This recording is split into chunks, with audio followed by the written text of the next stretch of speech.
guys, welcome back to The Bright Side. Macy here, The Bright Side Girl. Today is the start of the final reading vlog for HIKEATHON Days 13 through 15.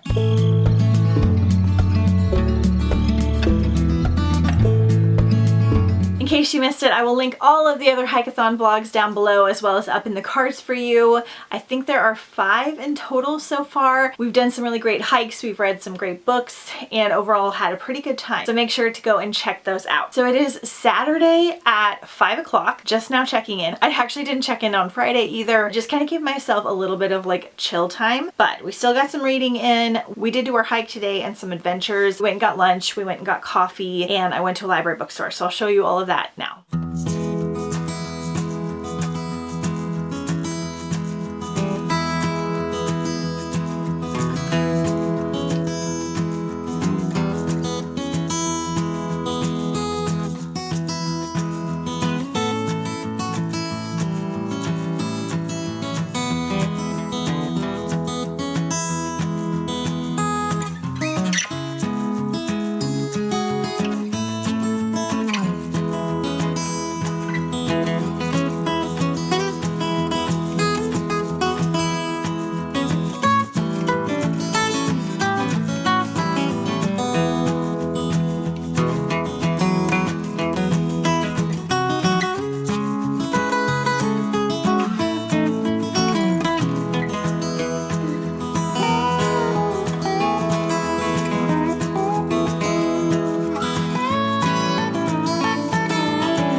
It was a lovely morning. We had a little bit of a late start. We slept in, thankfully, this weekend on the cooler side, like just barely at 70. So we're able to do our hikes a little bit later, which is really nice. I did get about 10 books at the library bookstore. I think I'm going to show you those tomorrow because I have some book mail to show you and a couple other things to chat about. So this was our hike for today. I have been to this trail before on the other side. We did it last year for last year's hike-a-thon. It was called Annie's Canyon, and it has like a portion of it where there's like this random like canyon and it looks like you're in the desert, which is really cool. But there's this whole lake area, and I didn't know they had like this ecological reserve, which was very cool. So we had a good time. They had like a list of all the different birds. As we know, I'm becoming a bird person, and there's like jumping fish that come out of the lake. I also got a video, I think, of a bird swallowing a fish, so that was kind of fun. We had a really good morning. We had a good lunch, we got good coffee, and then we just kind of come home. I have been audiobooking, reading, and then catching up on Instagram. Okay, so reading updates. Yesterday, started and finished The Lovely and the Lost by Jennifer Lynn Barnes.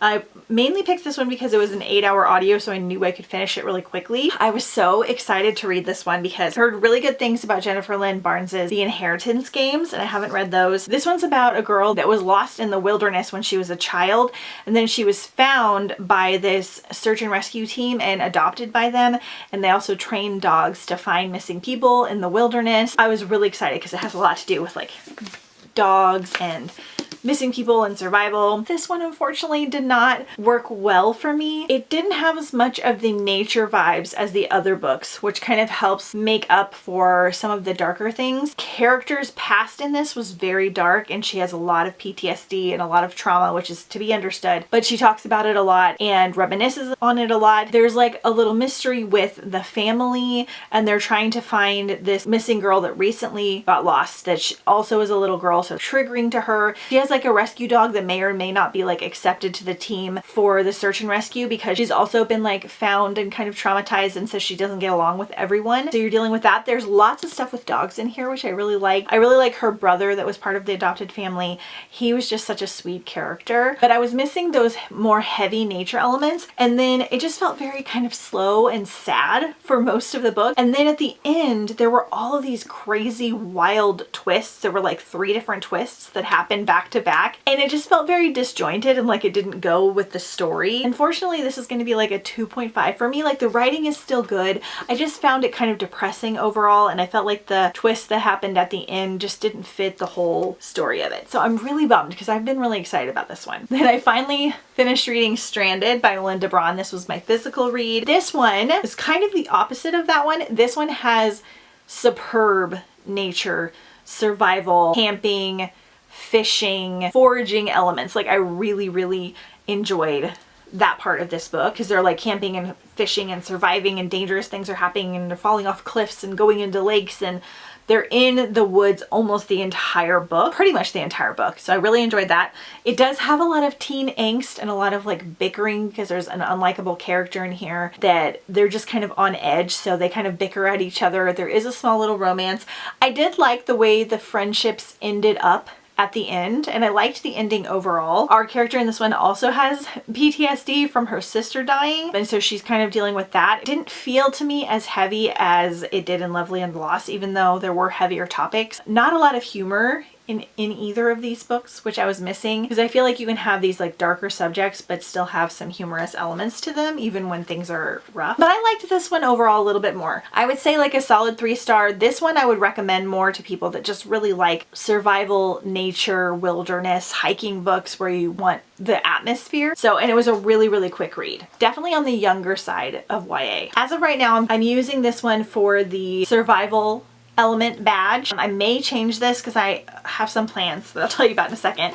And then we're using this one for the characters on a journey badge. That means we are 8 badges down, and I'm still going to try to hit all 4 badges. But because I didn't get a ton of audiobooking time done today, I may have to read a graphic novel for one. I may have to switch things around. I'm still reading A Land So Wide. I am really loving it. Thank goodness, because some of these other books have been okay. They've been good for the readathon. The vibes have been there. I haven't found like new favorites as much, except for Electric Kingdom and Small Favors. I really liked both of those. And then I started Wild by Cheryl Strayhand on audiobook. This is a nonfiction book about a woman that decides to hike the Pacific Crest Trail. She is dealing with the loss of her mother and going through a divorce and just having a really hard life. And so she decides to do this really big hike. Extremely popular book. This has been made into a movie that Jeff and I really want to watch. It's okay as of right now. We have just now gotten to the hiking part, and I think I'm about 1/4 of the way through the book. We learned a lot about the past of her life, which is fine because it's a memoir of sorts. And her life was extremely difficult, like the way she was raised and the things that her mother and her went through, and her brother and her family, and the way that she lost her mom. And so it makes sense that she kind of wants to have this journey to reinvent herself. But it's definitely like not an easy read. I was thinking it was going to be a little bit more like Eat, Pray, Love in the fact that it was just a little bit of an easier read, but it's definitely a tough listen as of right now. I have a feeling I'm probably going to like the movie more than the book, but I don't like to critique memoirs as much because it's their personal experience that they're writing about. We'll see. We'll see how it goes. Okay, so I have some book mail. I don't normally get this much book mail, you guys, either. It's just been a weird week where my Fairy Loot and stuff came in, and I had friends sending me things, and then I have mermaid books that people are sending me for giveaways and stuff. So, and then my first, I think this is my first pre-order of the year. I have mixed thoughts on it. So pretty though. So I got like a gift card for Christmas, and I pre-ordered 3 books this year. I would have been a little bit pickier if I'd known how many amazing books were coming out, but I didn't know as much at the time.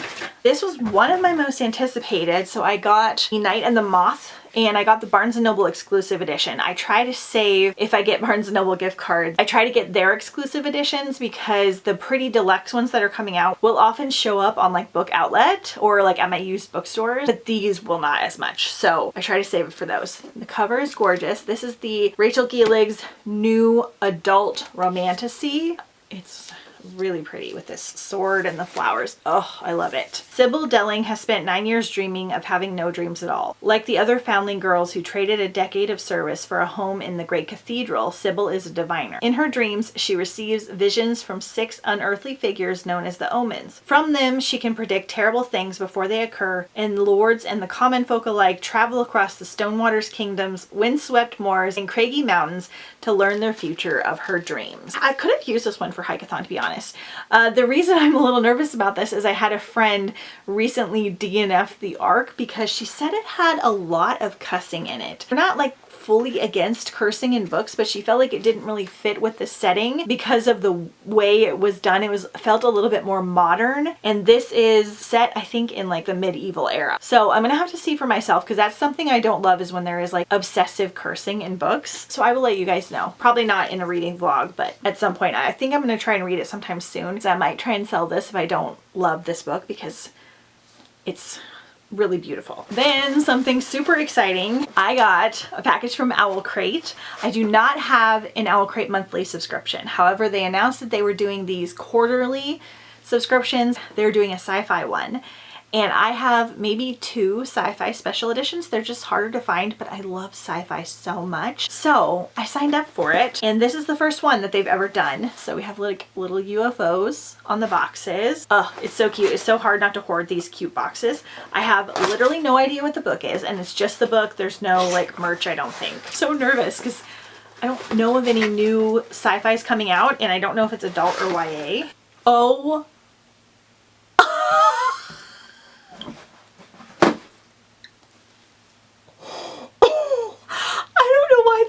Occur to me. I think I thought it was going to be more like spacey. I am freaking out. This is one of my most anticipated books of the year. So they sent me Overgrowth by Mira Grant. This is the original cover, which I love.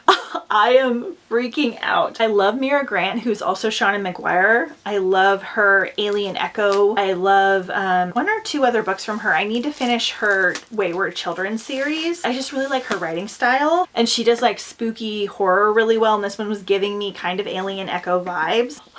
Oh my gosh, it's so beautiful. I am freaking out. I wanted to read this for the flower readathon. Okay, so, whoa. Wow. This is so freaking cool. Oh my god, I am so obsessed. Look at this naked book. Wow. Amazing. And then, of course, we have a reverse dust jacket. So freaking cool. Okay, so, oh, sorry. Reverse dust jacket. Oh, Into the Drowning Deep by Mira Grant is like a adult horror mermaid, one of my favorite books of all time. This is just a story and it can't hurt you anymore. Since she was 3 years old, Anastasia Miller has been telling anyone who would listen she is an alien disguised as a human being and that the armada that left her on Earth is coming for her. Since she was 3 years old, no one has been willing to listen. Now, with an alien signal from the stars being broadcast around the world, humanity is finally starting to realize that we've already been warned and it may be too late. The invasion is coming and Stasia's biological family is on the way to bring her home. Now I'm torn. I want to read this like right now, but I'm like, I could save it for Galaxy-a-thon. I could save it for the next year's flower readathon, or I could read it right away. Look, there's like an author letter and it's signed too. Wow. I was a little nervous and now I am like stoked. This is one of my favorite books I've ever gotten. Okay, so I think that's everything for now. I'm gonna go continue to listen to Wild. My plan is to listen to 2 hours of Wild a day. I will finish it in time for the end of the readathon, but I'm also gonna start something else because I have 2 other reading badges to hit besides the one that I'm using for Land So Wide. So I have a whole system in place. I'll keep you updated as we go along. We're gonna do a little bit of a bigger hike tomorrow, but I'm gonna go make some meatloaf for dinner and I will check in with you guys later.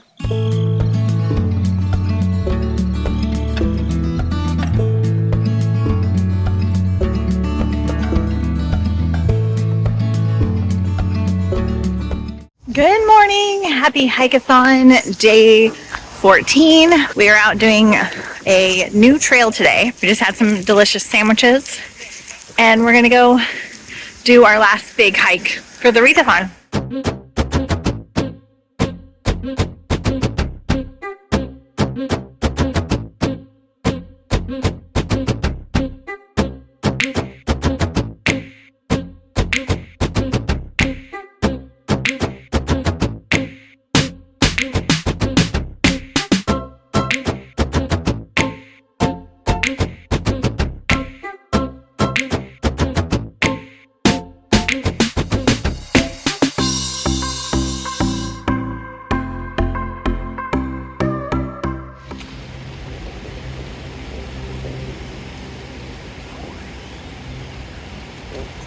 We found more of the creaking blue jays. Did you hear it? I told Jeff that's how we find the portal to the Fey world.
guys, happy hikeathon day 15.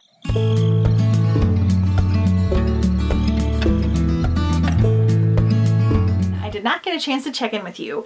We had quite the adventure yesterday. Jeff was not feeling the best and we were only planning on doing a hike for like an hour or so, maybe like an hour and a half. But we went to this new spot and when we got there it had a sign that said waterfall, 2.7 miles. Well dang it, we got to figure out what that is. And thankfully most of the trail was flat, very unique, very prairie-like at parts, and then had woodland sections and then a rocky area. So we did it. It was technically 3 miles to get to the waterfall. It was hard for me to take like a good video from the angle that we were in. It wasn't like a huge flowing waterfall. It was just a smaller one, but still a decent size. Lots of rocks, like tons of people there too. Ledge was so excited to go and lay in the water after our 3-mile hike. It was really great. So we wound up doing 6 miles, which is the most that we have ever done for hikeathon. Not the most we've ever done ever, but the most we've ever done for hikeathon, and it was totally unexpected. I was not expecting to beat our big hike from last weekend. So that kind of knocked us out a little bit for the rest of the day. Jeff actually wound up feeling a lot better after we did the hike.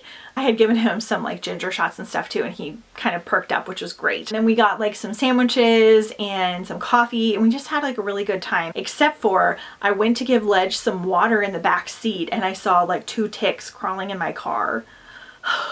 So I like took him out of the car and I was like trying to brush everything off of him. I got a couple more off and then we got home and we gave him a flea and tick bath and scraped him like with a flea comb, and there was like 15 ticks on him. It was insane. I have hiked for 10 years in California, more like the last 2 years than the last 8, but I have hiked in all different kinds of places in the mountains, in like these woodland areas, and we have never had a tick on him, like other than just from our backyard like once. And he had like 15 on him. Like I've never seen so many ticks. It was crazy. So that was not the most fun. It was a little disheartening because I loved that trail, but we'll just need to know if we go to have like proper bug spray and things on hand. Thankfully none of them had like latched onto him. They were all just kind of like wanting to crawl around.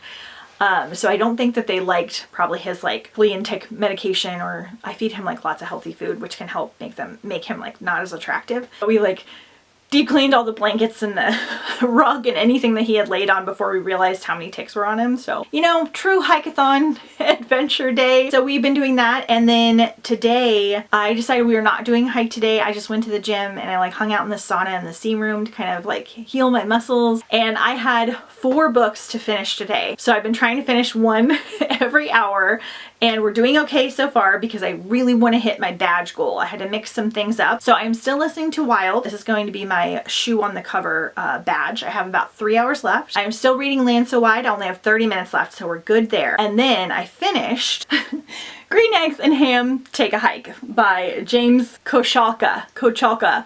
I got a little desperate, to be honest, because I didn't really get any audiobooking time in yesterday, and that was not the plan. Our entire hike was 2.5 hours, and I just wasn't planning on doing that, so we were gone like a total of 4 hours, I think, with the driving and the coffee and everything. I read this. It's a kid's book. It's the Dr. Seuss graphic novel. Definitely not as good as Dr. Seuss, but it was cute if you want something like to hike for your kids. It's like Sam I Am causing mischief and trying to get this guy to go on a hike while they eat green eggs and ham. So this is counting for a set in nature for me because I'm mixing things up a little bit. Cheating a little bit, but it's okay. And I know this is crazy behavior. Like, you do not have to try and hit all the badges. You do not have to read kids' books if you don't want to, but I think it makes for a fun reading experience, and I'm just like a goal-oriented person, so hitting them individually just sounds fun, and I haven't been stressed about it. It's been like a challenge in a fun way. I'm gonna read one more graphic novel for the road trip badge, and then we should be good. So I think I can do it. Also, I never told you my finished thoughts about this. I thought that I did. Finished this one on Thursday, I think, and I really liked it. So far, this is my favorite read of the readathon. Land So Wide is coming in close as well. I really liked the atmosphere of this one. To me, it reads like Little House on the Prairie, but spooky. And a little bit of like The Village as well.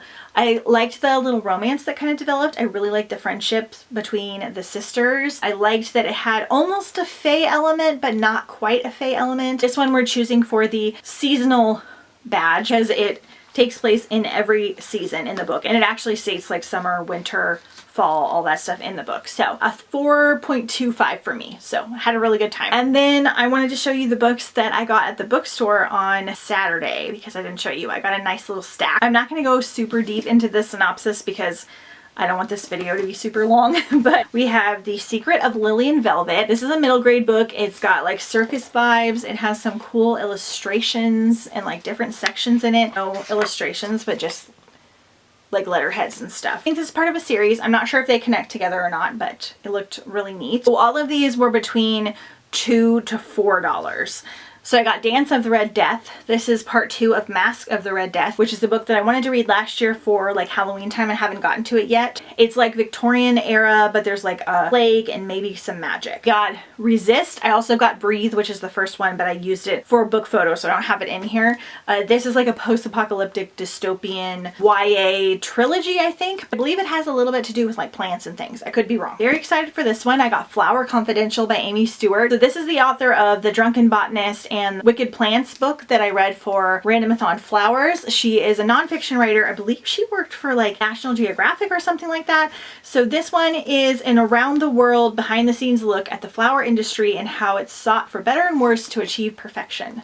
So I thought this would be cool for next year's Randomathon Flowers. Girl, Serpent, Thorn. This is a retelling of something. I'm not entirely sure what, but I've heard amazing things. It says sometimes the princess is the monster. I think this is YA, so we're going to save this for Retoldathon. The Sandcastle Empire by Kayla Olson. I've read one other book from Kayla Olson that I think I enjoyed. This has like a post-apocalyptic island vibe. So before the war, Eden's life was easy. There was air conditioning and ice cream and long days at the beach. Now a powerful group called the Wolf Pack controls the earth and its resources. So, sounds cool. Dread Nation. I know this is the start of a YA zombie series set in the Civil War era in Gettysburg, Pennsylvania. Deep as the Sky, Red as the Sea.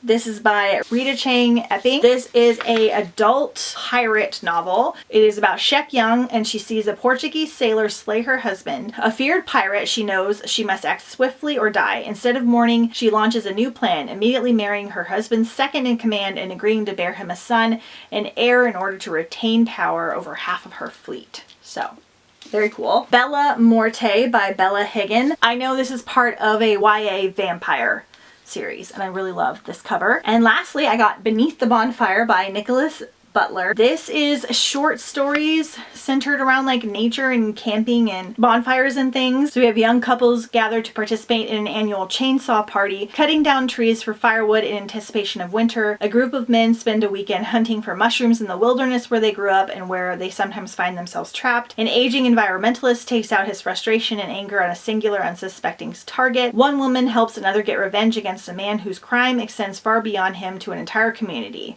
So there's 10 stories and we follow like back roads and country life. So sounds cool. Okay, so I'm going to continue cleaning and listening to my audiobook and finishing as many books as I can. The only major thing I have to do today is go to Kohl's because I have some coupons and Kohl's cash that are expiring. So I need to go and get a couple of those things. And I might stop at like Trader Joe's. But other than that, we're going to work on finishing books and just like cleaning and stuff. So that is my update. No hike for today, but I say we did pretty good overall. So I'll talk to you soon.